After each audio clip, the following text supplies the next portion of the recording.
This is Newcap News with Nerman Esau.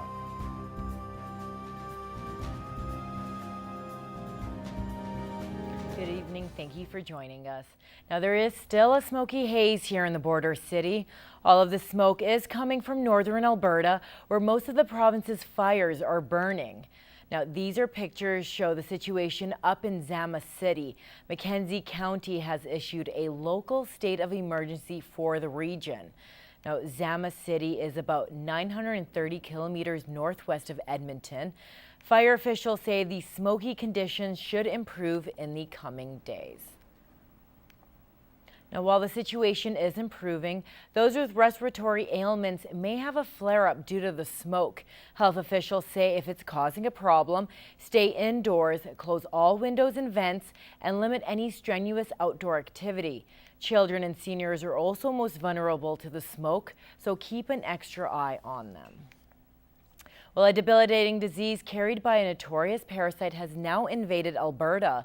A new study from the University of Alberta shows that the deer tick has been found. Anna Stanislaw tells us more on how this affects you and your household pets. Ixodes scapularis, or the deer tick, is mostly found in tall fields of grass and are transported by migrating birds. A majority of deer ticks can carry the bacterium, which develops into Lyme disease. It's actually a bacteria that lives within the tick, and the tick has to be attached to a dog for more than 24 hours and usually 48 hours before they can actually transmit that bacteria to the dog. If a person gets bitten by a tick carrying this bacteria, some doctors say that the symptoms are difficult to diagnose as it is quite similar to other sicknesses. It can be from generalized malaise to very serious illness. And by malaise, I mean somebody just having a fever, feeling sick.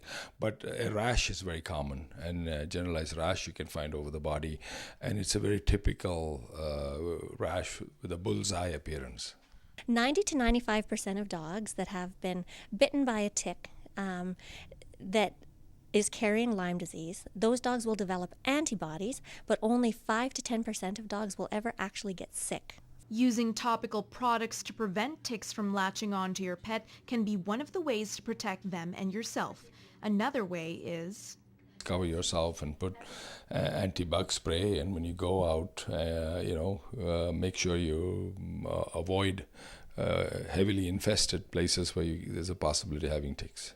Now, Alberta and Saskatchewan governments both have monitoring programs. So if you bring your dog to the vet or if you take out the tick by yourself, they place the tick in a small vial and send it out to a lab to get tested for Lyme disease. Anna Stanislaw, Newcap News. Tonight's the big closing ceremony for our Colonial Days Fair, and its send-off will be quite explosive. The fireworks start at dusk around 10:30 or 11 o'clock on the grandstand. Now, organizers say spots will fill up fast, so make sure you settle in early for the show. And on this final day of the fair is one of the most exciting events. And as Elise Cox tells us, the crowd at the Demolition Derby were in for a smashing good time. The louder it is, the better it is at the Demolition Derby. And these thrill seekers have one goal in mind. Ram and try not to get rammed. Keep your engine going. So a lot of guys back up a lot trying to ram with their tail end. Keep the engine going. And if you're the last two standing, you're going to the final for the big money. A pretty simple concept, but definitely one of the most entertaining. You can tell from the stands, we always pack the grandstand. They come in and they love watching cars go at it. And the biggest crowd pleaser? When all the parts fly in the air and then they turn on fire and all that. But for the Freeman brothers with the closest seat in the house, the driver's reactions is what they're looking for. Ah! Oh my God, I got hit! And it gets Clayton Freeman curious as to how it really feels in one of those steel crashers. I would like to join one of these one day. Well, we'll leave that one up to you, Clayton. Elise Cox, Newcap News. A partial list of Target stores that will replace Zellers has been released, but Lloydminster isn't on that list so far. Nearly 200 Zellers were bought out by Target, but only around 135 will be turned into the American chain. So far, there will be 4 Target stores in Edmonton and 2 in Saskatoon. A Target spokesman tells Newcap that more locations will be announced later this fall. Both Edmonton and Saskatoon stores will open early next year. Well, Emmett Murphy joining me here on the desk, and I was just saying, like, Aurora's, I've never actually seen one. Believe it or not. I saw one a couple months ago. That was my first one. I know. Well, I know, and I've been in Alberta my entire life, and I've never seen one. But have you been to the Stampede? Once, when I was like 10.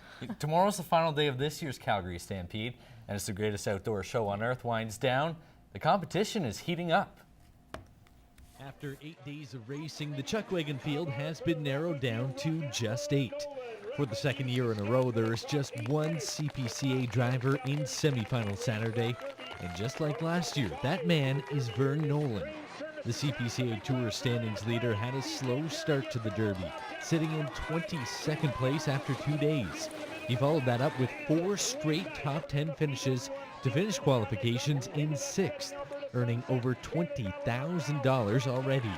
He's hooked in the final heat of the night with Luke Tournier, Troy Dorchester, and Tim Haraldson. The remainder of CPCA drivers had varying results. Buddy Bensmiller's outfit didn't want to run on day 1, so he finished 35th out of 36. Brian Labicane and Devin Mitswing racked up endless penalties and finished 31st and 32nd.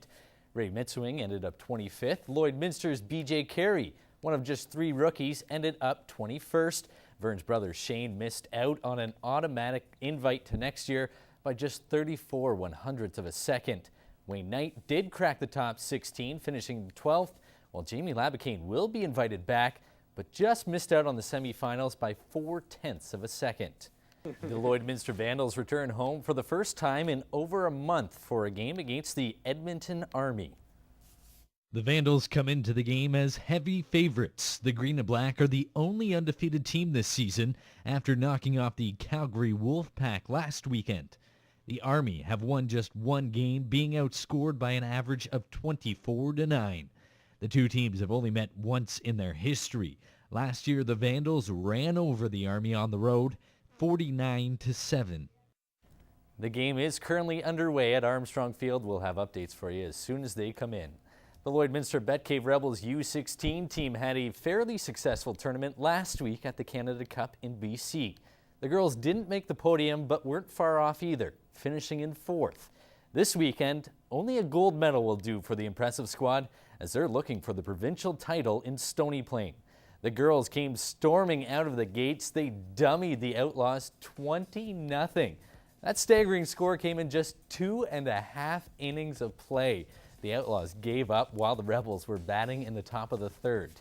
The Rebels chalked up another win and another mercy in their second game of the tournament. While it wasn't quite 20-0, it was close enough. The Rebels mercied the Strathmore Thunder 15-3 to keep the record perfect. And this afternoon's game was by far the toughest yet. The Rebels were able to remain composed despite giving up an uncharacteristic 6 runs against as they edged the Calgary Kazan 7-6. The girls face the Edmonton Rampage Warriors at 7 tonight before playoffs begin at 11 a.m. tomorrow. That's your first look at Newcap Sports. Stay tuned. There's more news and weather after the break. Well, that's all the time we have for tonight. Thank you so much for joining us. Good night. Good night.